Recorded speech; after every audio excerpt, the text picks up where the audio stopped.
ओम नमः शिवाय। नमस्कार भक्तों। आज के इस पावन अवसर पर हम आप सभी के लिए लेकर आए हैं भगवान शिव की अत्यंत चमत्कारिक 16 सोमवार व्रत कथा, जिसका श्रद्धा से पाठ करने मात्र से भोलेनाथ शीघ्र प्रसन्न होते हैं। 16 सोमवार व्रत कथा की विधि। सूत जी बोले कि सोमवार व्रत साधारण है और दिन के तीसरे पहर तक करना चाहिए।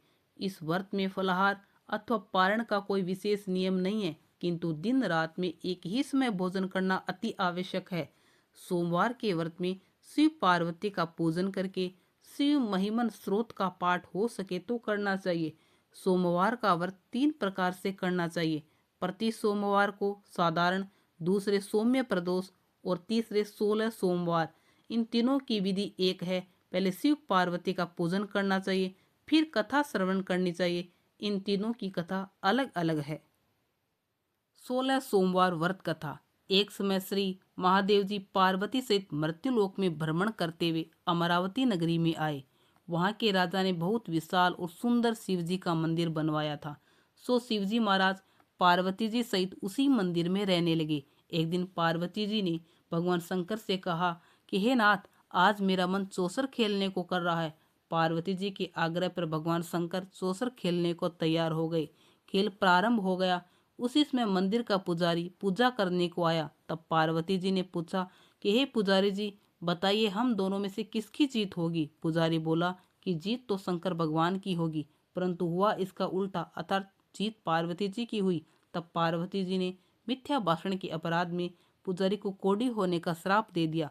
पुजारी तत्काल कोढ़ी हो गया। कुछ समय बाद वहां पर कुछ अप्सराएं पूजा करने को आई और पुजारी को कुष्ठ देकर उससे बोली कि हे पुजारी जी, तुम 16 सोमवार का व्रत करो और देवों के देव श्री महादेव जी का विधि पूर्वक पूजन करने से वे निश्चय ही तुम्हारा ये कष्ट दूर करेंगे। यह सुनकर पुजारी ने उत्सुकता वश व्रत की विधि पूछी। तब एक अप्सरा ने कहा कि हे पुजारी, जब सोमवार को व्रत करे तो संध्योपासना के उपरांत आधा सेर गेहूं के 3 अंगे बनाए और घी, गुड़, दीप, नैवेद्य, बेल पत्रादि पूजन सामग्री लेकर प्रदोष काल में शिव जी का विधि पूर्वक पूजन करे। फिर एक अंगा शिव जी को अर्पण कर शेष 2 अंगा प्रसाद समझकर वितरित करे और स्वयं भी प्रसाद ले।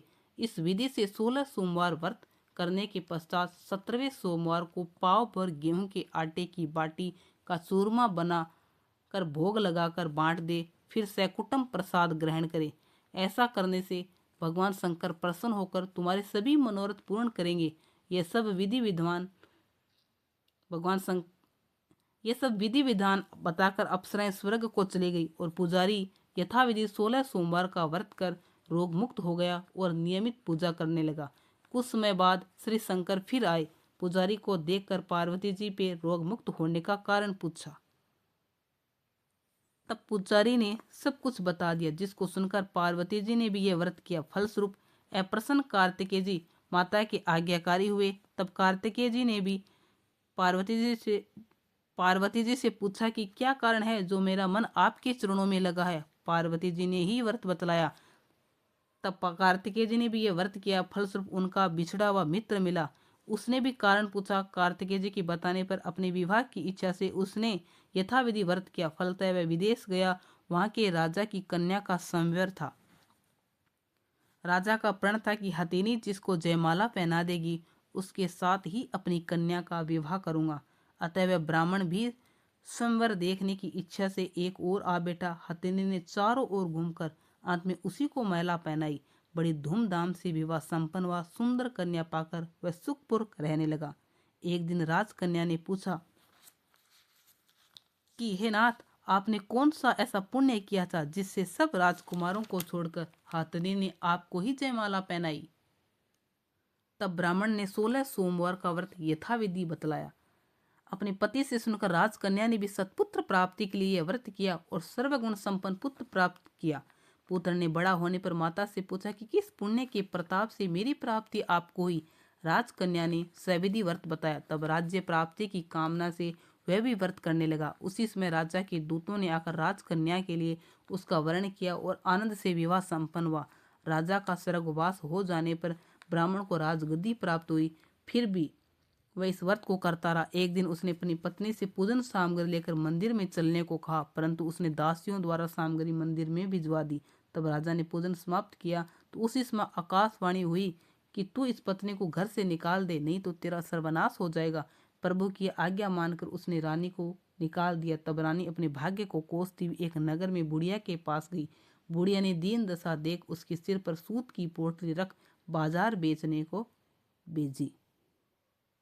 भाग्यवश मार्ग में बहुत जोर की आंधी आने से पोटली उड़ गई। बुढ़िया ने फटकार कर उसे भगा दिया। वहां से चलकर तेली के यहाँ पहुंची तो सब चाट मटक गए। उसने भी निकाल दिया।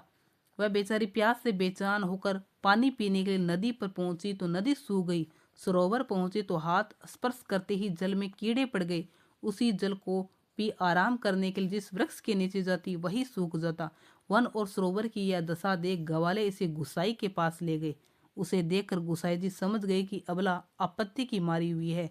धैर्य बंधाते हुए उन्होंने कहा, बेटी तू मेरे यहाँ रह, किसी बात की चिंता मत कर। रानी आश्रम में रहने लगी, परंतु वह जिससे हाथ लगाती उसी में कीड़े पड़ जाते। दुखी हो गुसाई जी ने पूछा, बेटी किस देव के अपराध से तेरी यह दशा हुई है?